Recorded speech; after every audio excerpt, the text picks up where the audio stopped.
예수님은 우리를 위해 고난을 받으시고 십자가에 달려 죽으셨다가 부활하셨습니다.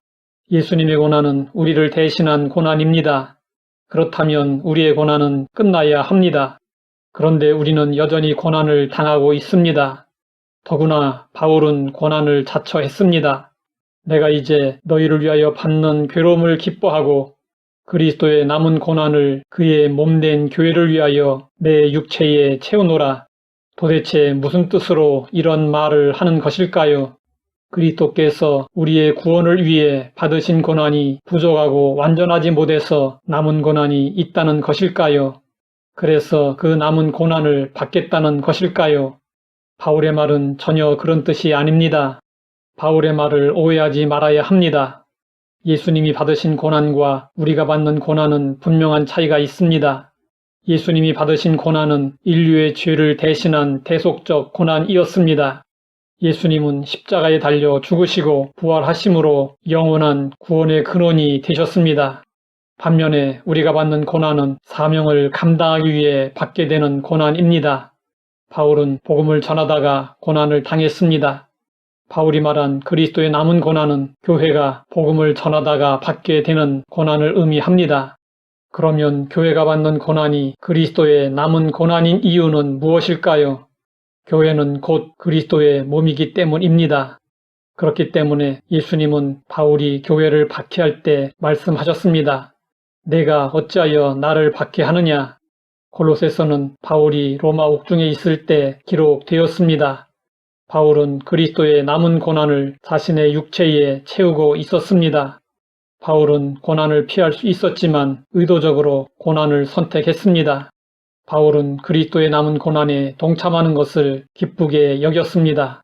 그러면 바울은 어떻게 고난을 기쁘게 여길 수 있었을까요? 그 이유를 크게 세 가지로 생각해 볼 수 있습니다. 첫째는 고난을 통하여 예수님을 향한 자신의 사랑을 보여줄 수 있기 때문이었습니다.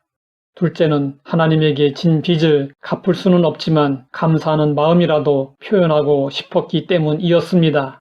셋째는 복음을 위한 고난을 통해 영원한 보상을 받을 수 있기 때문이었습니다. 구원받은 모든 성도들에게는 두 가지 중요한 사명이 주어져 있습니다. 이것은 주님께서 바울을 부르실 때 그에게 주셨던 말씀 가운데서 확인할 수 있습니다. 내가 대답하되 주님 누구시니까? 주께서 이르시되 나는 내가 박해하는 예수라. 일어나 너의 발로 서라. 내가 내게 나타난 것은 곧 내가 나를 본 일과 장차 내가 내게 나타날 일에 너로 종과 증인을 삼으려 함이니 여기에 성도들이 감당해야 할 두 가지 사명이 담겨 있습니다.